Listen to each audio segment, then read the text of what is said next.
क्या नाम है तुम्हारा? सोनू कुमार। अच्छा, करते क्या हो? पढ़ते हैं और पढ़ाते हैं। पढ़ते हो और पढ़ाते भी हो? यस। अब माइक कैसे ले लियो? रिपोर्टिंग भी करते हो क्या? माइक आप दिए ना, हम दिए हैं माइक। हम रिपोर्टिंग कहाँ करते हैं? तुम रिपोर्टिंग नहीं करते हो?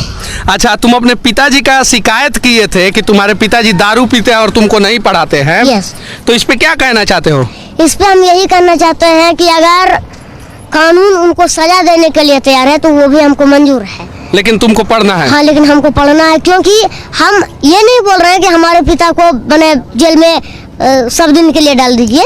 हमको पिता के प्रति प्यार है, लेकिन कानून के वो बंधन में भी बंधे हुए हैं, हम भी बंधे हुए हैं, आप भी बंधे हुए हैं। तो कानून जो कहेगी वही ना मानना पड़ेगा। हाँ। कानून गलत थोड़ के बोल रहे हैं। शराब पीने वालों को और शराब बेचने वालों को सभी को तो है सजा देना ही है ना। सजा देना है। यस। अच्छा, वो शराब पीते हैं इसलिए तुम पढ़ नहीं पा रहे हो? हाँ, मैंने पैसा 2 दिन पर 3 दिन पर दही बिकता है तो मैंने थोड़ा सा एक सप्ताह में कम से कम 2 दिन पी लेते हैं। तो मैंने इसीलिए घर में झगड़ा होता और मैंने उतना अच्छा से हमको पढ़ाई नहीं मिल पाती। अच्छा, तुम्हारी माँ किधर है? वहाँ है। बुलाओ बुलाओ माँ को बुलाओ। आइए आइए आइए आइए, इधर आइए, इधर आइए, इधर आइए, इधर आइए, आइए आइए आइए आइए। कितने बच्चे हैं आपके? 2 गो।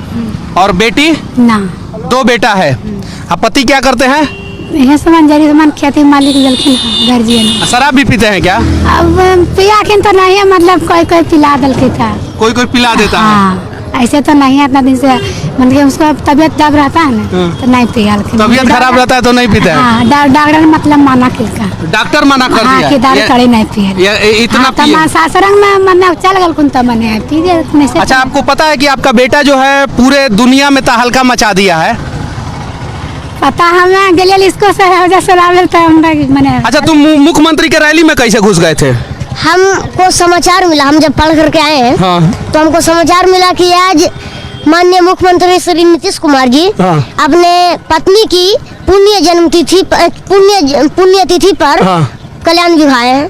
उनके वाटिका में हम फोटो भी देखे। तो हम सोचे कि अब तो चल गए होंगे, अब कैसे हम बात रख सकते हैं। पिछला बार गए थे तो भाई ये बात सुने नहीं, ये तो चल गए माला डाल करके।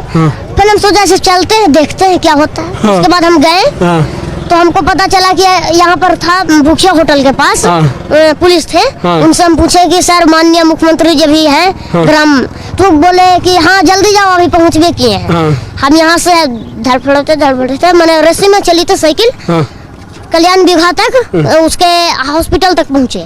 वहाँ पर एक पुलिस वाले थे, उनसे हम राय लिए कि कहाँ पर गए, तो बोले कि घर गए। अब ग्राम हमको पता नहीं था कहाँ है, तो हम वो एक ITI है ना, उसमें हम चले गए। उसमें हम पूछे कि सर माननीय मुख्यमंत्री जी कहाँ मिलेंगे अभी, तो बोले कि आओ चल गए। एगो पुलिसकर्मी जी बोले कि चल गए। तो हम बोले कि वापस हमको समाचार मिला है कि वो अभी आईवे किए हैं। तो बोले कि नहीं आए हैं, अभी जाओ जल्दी से मिल लोगा। तो बताए कि वहाँ पर उसके बाद हम समृद्धि स्थल पर पहुँचे, जहाँ पर कि उनके जो है उनके माता एवं पिता का मूर्ति था। तो जो है वहाँ पर पहुँचे और साइकिल लगा करके हम गए। तो हमको पता चला कि मध्य विद्यालय में है। वहाँ पर गए तो कुछ मैंने सहयोग किए और हमारे पंचायत के मुखिया जी भी थोड़ा मैंने सहयोग किए। तो हम पहुंचे और जब सर आए तो हम हाथ जोड़ कर प्रणाम सर बोले। उसके बाद बोले सर हमको पढ़ने के लिए हिम्मत दीजिए। गार्जियन जो है उतना सक्षम नहीं है पढ़ाने के लिए, क्योंकि उनके पास उतना राशि जमा नहीं हो पाता है। तो बोले कि ठीक है, तुम्हारा घर कहाँ है? तो हम बोले कि निमकोल सर। तो अच्छा, तुम्हारे घर से मुख्यमंत्री जी का घर कितना दूर है? अगर देखा जाए तो 2 से 3 किलोमीटर हो सकता है। 2 से 3 किलोमीटर, उससे ज्यादा नहीं? उससे ज्यादा, क्योंकि वहाँ पर अगर देखिएगा तो नंदा बिघा में एक बोर्ड है लगा, वहाँ से लिखा हुआ है कि नहीं, माथवर में लगा हुआ है कि कल्याण बिघा 1 किलोमीटर, यानी 1 किलोमीटर भूखिया होटल तक है। और 1 किलोमीटर यहाँ तक मान ही लीजिए 3 किलोमीटर। कौन से क्लास में हो तुम? हम अभी 5 क्लास में हैं, 5वां में। यस। अच्छा, इतना हिम्मत हौसला कहाँ से आ जाता है तुम्हारे अंदर? इतना हिम्मत हौसला के जो है उनको हम देखते हैं और उनका हम भाषण सुनते हैं ना। और माननीय हमारे देश के जो प्रधानमंत्री अभी वर्तमान में है मोदी जी, हाँ श्री नरेंद्र मोदी। तो वो एक लगता है उनका एक चैनल है, नाम अभी नहीं याद है, लेकिन उनका लिखा रहता है नरेंद्र मोदी। तो उन्हीं पर हम सीखते हैं कि वो बोले हैं कि लहरों से डरकर नौका पार नहीं होती है और कोशिश करने वालों की हार नहीं होती। तो हम बोले सर, तो हम सोचे कि लहरों का मतलब हो सकता है समुद्र, क्योंकि नौका तो समुद्र में ही न रहेगी। तो हम सोचे लहर जब आता है तो समुद्र डर जाएगी तो पार नहीं ना होगी। तो इसीलिए हम सोचे कि अच्छा एक बार फेल हो गए वहाँ पर नहीं मिल पाए, मैंने बोल करके चल गए। तो अबरी मिल करके देखते हैं, उसी प्रकार से हम देख गए। तो हमको समस्या का सुना गया और उसके बाद डीडीसी साहब जो है वो उनको बोला गया कि एडमिशन करवा दीजिए। तो वो बोले डीडी साहब उसके बाद से तुमसे फोन करके बातचीत किया है कि नहीं? नहीं, अभी नहीं किया। अभी नहीं किया। डरता भी नहीं है ससुरा डीडी साहब, नहीं डरेगा। माँ है ना आप, भगवान करे कि ऐसी माँ बिहार में हर जगह हो, हर गांव में हो और ऐसा बच्चा पैदा करे। अगर ऐसा बच्चा बिहार के हर जिला में एक एक हो जाए ना, सिर्फ 38 को बच्चा हो जाए ना, तो बिहार का शिक्षा व्यवस्था सुधर जाएगा। धन्य हैं आप, समझी ना। और इस बच्चे का अब मतलब कि जो भी होगा वो सारा व्यवस्था किया जाएगा और जैसे होगा सारा व्यवस्था किया जाएगा। चलो बाबू तुम्हारे घर चलते हैं और चल के जो है वहाँ पे बातचीत करेंगे और कुछ जानने का प्रयास करेंगे। बाकी तुम बिहार के लोगों को क्या संदेश देना चाहते हो? हम बिहार के लोगों को यही संदेश देना चाहते हैं कि जो कितना साल उम्र हो गया तुम्हारा? 11 साल की उम्र में बिहार के लोगों को संदेश दोगे? उस संदेश हम इसलिए दे रहे हैं, उनके भलाई के लिए हम दे रहे हैं। अपने भलाई के लिए दे रहे हैं। हम उन लोगों को यही संदेश देना चाहते हैं कि शराब को छोड़िए और पानी पीजिए और बच्चों को पढ़ाइए। और सरकारी स्कूल पर जो गलत काम हो रहा है उसको रोकिए। क्योंकि अब माननीय मुख्यमंत्री जी तो सब तरह से सही हैं, उनको में कोई गलत नहीं है, लेकिन अब नीचे का अधिकारी जो है मुख्यमंत्री नीतीश कुमार जी, आप सच में ईमानदार हैं, ये बात सच है और इसमें कोई डाउट नहीं है। और मैंने सैकड़ों वीडियो में बोला है कि बिहार के मुख्यमंत्री नीतीश कुमार जी ईमानदार है, लेकिन आपके सारे के सारे अधिकारी भ्रष्ट है, लगभग 90% भ्रष्ट है, तो सारे के सारे हैं। और इस वजह से इन सारे बच्चों का भविष्य नहीं बन पाता है और कहीं नहीं तो कहीं धन्य है वो माता पिता जो जिन्होंने इस बच्चे को जन्म दिया है और जिसके वजह से कुछ तो सुधार हो ही जाएगा। चलो संदेश पूरा करो। संदेश हम ये देना चाहते हैं कि कृपया शराब मत पिए और शिक्षा, बच्चों की शिक्षा पर ध्यान दें।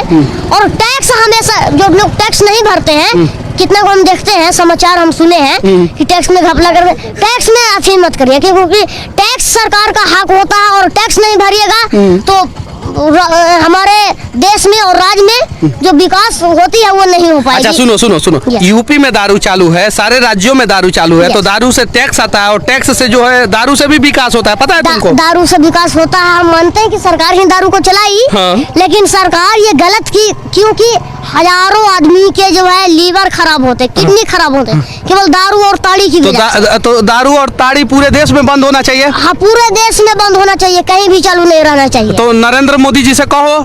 नरेंद्र मोदी वो एक खबर मिलेंगे तो ना, हम यहाँ से मोदी जी आपको जिस दिन मिलिएगा उस दिन ही अपना कंप्लेन करेगा आपसे। हम यहाँ से उनको संदेश दे देते हैं कि आप पूरे देश में शराबबंदी और शिक्षा पर पूर्ण कड़ाई का जो कानून है उसको और दुगुना करके लागू कर दीजिए, ताकि दुगुना करके लागू कर दे। तो तुम कह रहा है कि पापा जी जेलों में जाने चाहिए और कुछ दिन में निकलियो जाने चाहिए, तो दुगुना कड़ाई हो जाएगा तो तुम्हारे पापा तो से जेल में रह जाएंगे। तो वो कानून जानेंगे ना, कानून जानेंगे। सबसे ज्यादा शराब के धंधेबाजियों पर मारिए और शराब के जो है पीते हैं उनको आप सिविल ड्रेस में रहिए और उनको से पकड़ करके पता लीजिए कि शराब, अरे भाई आप लोग वर्दी का अथी नहीं करिए, आप लोग एक दिमाग से काम लीजिए। वर्दी ये कुछ काम का है, लेकिन वर्दी पहन करके नहीं आइए। जब कुछ पकड़ने आते हैं तो वर्दी पहन कर नहीं आइए, सिविल ड्रेस में आइए। पकड़ने नहीं आते होंगे, पैसा वसूलने आते होंगे तब? नहीं, पैसा लेकिन पैसा कोई नहीं लेंगे। जुर्माना जो रहता है वो कभी नहीं लेना चाहिए, क्योंकि कुछ शराब धंधेबाजी जो रहते हैं उनके परिवार में भाई वो अपने मन से चलते हैं और परिवार को उसमें दिक्कत होती है और वो पैसा नहीं जुटा पाते हैं तो गलत काम करने लगते हैं। यानी कहने का मतलब है तुम्हारा कि शराब सब कोई छोड़ दे, पूरे देश में शराब बंद हो जाए। हाँ। और सारा अधिकारी ईमानदार हो जाए। हाँ, सारा अधिकारी को हम ये संदेश देना चाहते हैं कि आप लोग अगर सबको संदेश दे रहे हो, सुधार दीजिएगा तो समझ लीजिए आप अगर सुधार गए तो समझ लीजिए हमारा पूरा देश सुधर गया। अधिकारी और IPS और IAS जो सुधर गए समझ लीजिए हमारा पूरा देश विकास। कहाँ से दिमाग लेके आया इतना? ताली बजाइए इसके लिए। बहुत बढ़िया बाबू, बहुत बढ़िया। अच्छा, ये सब बातें तुमको किसी ने सिखाया है कि तुम ऐसे ही सीख गए हो? किसी ने नहीं सिखाया, हम अपना जो है मेमोरी के जो रहता है ना। किधर है मेमोरी तुम्हारा? मेमोरी हमारा अभी दिमाग यहाँ है, ये है। और जो कि हम देखते हैं कि मैंने माननीय मुख्यमंत्री जी का हम भाषण कभी कभी सुनते हैं अथी पर, क्या कहते हैं उसको, मोबाइल पर। तो हम देखते हैं। मोबाइल है तुम्हारे पास? हाँ, पापा लिए हैं। पापा लिए? हाँ, तो हम ये वो हमेशा उनको देखते बोलते सुनते हैं कि शराब बंद कर दीजिए, शराब से हमको ये और हम सर्च मारे हैं कि शराब से क्या क्या जो है मैंने अच्छी होता है, बीमारी होती है। क्या क्या बीमारी तो होता है? उसमें बताया गया कि लीवर खराब होता, मैंने उतना कुछ नहीं याद है अभी। लेकिन लीवर खराब होता है और जो है मैंने किडनी का जो है हानिकारक, किडनी का वो हानिकारक है। और शराब से नशा जो होता है उससे हमारे समाज में भी बुराइयां फैलती है। चलिए ठीक है, इस बच्चे के लिए आप लोग क्या कहेंगे? यही वो बच्चा है जो बिहार के मुख्यमंत्री नीतीश कुमार जी के आंखों में आंखें डाल के सवाल किया और बोला कि मुझे पढ़ने का अधिकार है, आप मुझे ये अधिकार दें, और इसको यह अधिकार मिलेगा। जय हिंद।